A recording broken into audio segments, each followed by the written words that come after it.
Assalamualaikum warahmatullahi wabarakatuh. Selamat datang di channel kumpulan kisah horor. Kali ini saya ingin melanjutkan kisah horor Gending Alas Mayit part 4. Danan hanya duduk termenung di ujung ruangan. Cerita Sekar mengenai Laksmi sungguh membuatnya sangat terpuruk.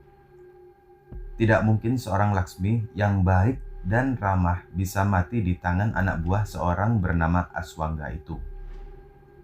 Sebuah desa di pedalaman kaki Gunung Merapi yang menyimpan banyak misteri. Sekilas, desa ini hanya terlihat seperti desa biasa seperti desa pada umumnya. Namun siapa sangka, saat ini terdapat kutukan yang menyerang desa itu.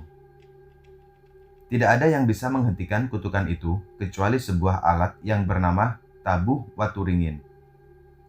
Alat itu berupa gong kecil dan pemukulnya yang digunakan untuk menghentikan kutukan ketika seseorang sedang dirasuki dan menari. Meskipun demikian, alat ini juga tidak cukup untuk membersihkan kutukan di desa itu. Singkat cerita, Danan mendapatkan tubuh waturingin dari seorang yang dulunya penduduk desa terkutuk itu.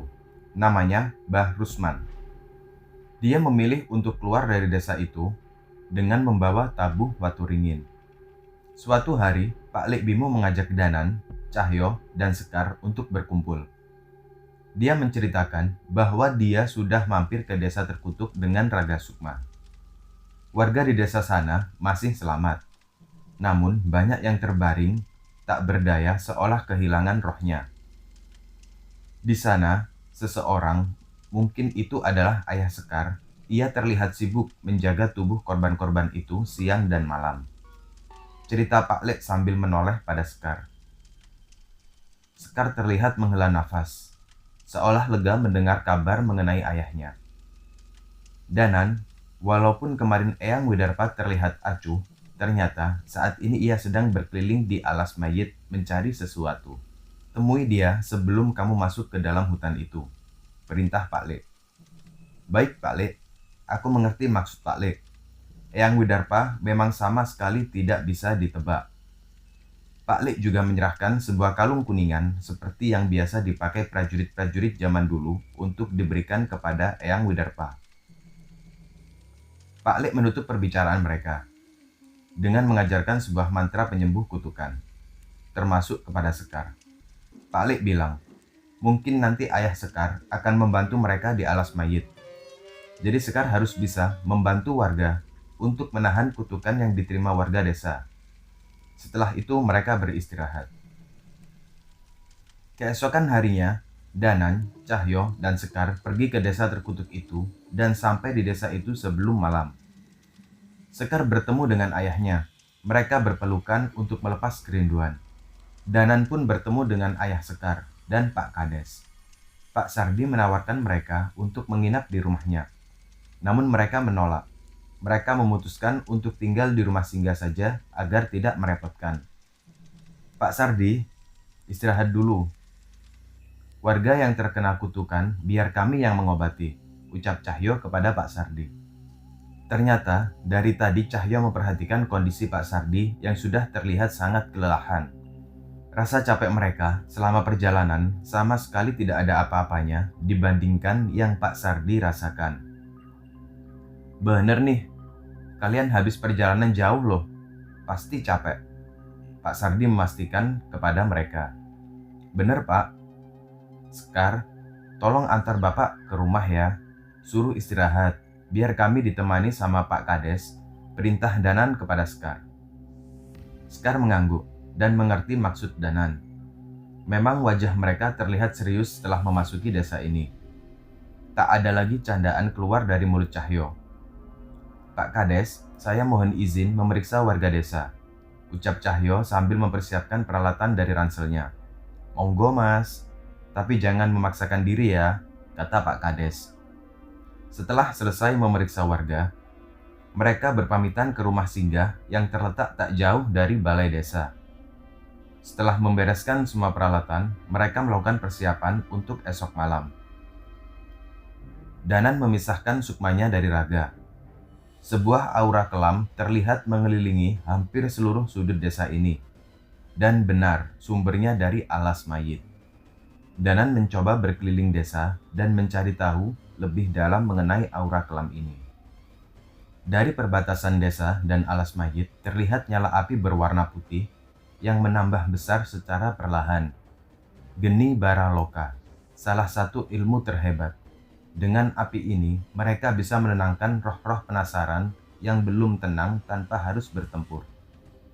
Tapi Danan ragu, besar api ini apakah akan cukup besar untuk melawan seisi penghuni hutan ini? Belum sempat menemukan petunjuk yang berarti, perlahan terdengar suara mendengung dari dalam hutan. Itu adalah suara gong yang dipukul pelan dan disusul dengan suara gamelan. Persis seperti apa yang kudengar saat Sekar kesurupan. Layaknya iring-iringan kerajaan, dari dalam hutan muncul kereta kencana bersama dengan sinden yang melakukan tarian-tarian gemulai. Bahaya semakin dirasakan.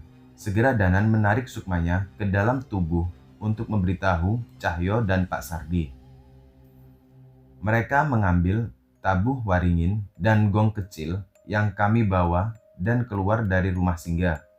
Suara gamelan sudah terdengar dengan semakin jelas. Semua warga, termasuk Pak Sardi, juga serentak keluar dari kediamannya dan berkumpul ke balai desa. Di tengah-tengah warga yang terbaring, Sekar menari dengan gemulai mengikuti irama gamelan dan mengelilingi warga yang terkena kutukan.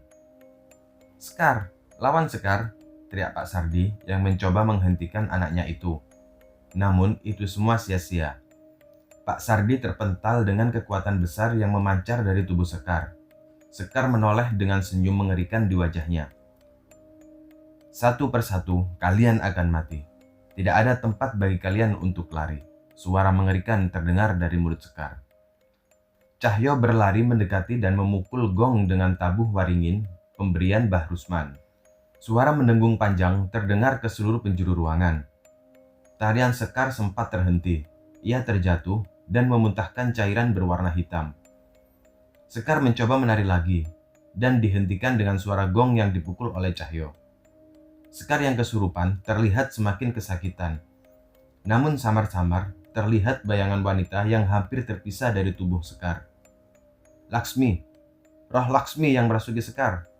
teriak Danan pada Pak Sardi. Pak Sardi mengambil posisi dan membacakan doa-doa untuk menghentikan pergerakan demit yang ada di tubuh Sekar.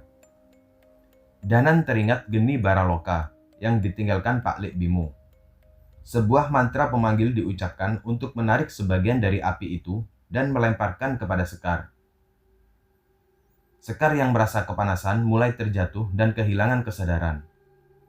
Di hadapannya ada sesosok roh wanita berpakaian kebaya, memandangku dengan wajah yang pucat. Tiba-tiba Danan tak sadarkan diri. Ketika itu Danan diperlihatkan kisah Laksmi selama masih hidup. Bagaimana perlakuan bejat Aswangga, anak buahnya, serta warga desa itu terhadapnya. Seketika Danan sadar, dan dia berhasil dipengaruhi oleh roh Laksmi. Laksmi terus mempengaruhi Danan untuk membalaskan dendamnya pada warga desa itu. Suara gamelan mengalun tanpa henti. Wajah Danan terlihat merah padam. Emosi terpancar jelas dari wajahnya. Sebuah mantra terucap dari mulutnya. Dan itu diarahkan ke warga desa. Bahkan, dia menyerang Cahyo. Cahyo melemparkan gong kecil yang dipegang dan segera menghalangi serangan Danan yang diarahkan ke warga desa. "Minggir Cahyo! Jangan lindungi mereka. Mereka lebih biadab dari setan-setan itu," ucap Danan yang masih berusaha menyerang Aswangga dan warga lainnya. Cahyo tidak punya pilihan. Sepertinya dia harus melawan Danan dengan kekuatan penuh sebelum ia menghabisi warga desa. Akhirnya, Cahyo dan Danan pun beradu mantra. Mereka bertarung dengan pertarungan yang sangat sengit. Sekian cerita horor Gending Alas Mayit part 4 yang bisa saya ceritakan. Nantikan kisah selanjutnya pada part 5 di video mendatang. Wassalamualaikum warahmatullahi wabarakatuh.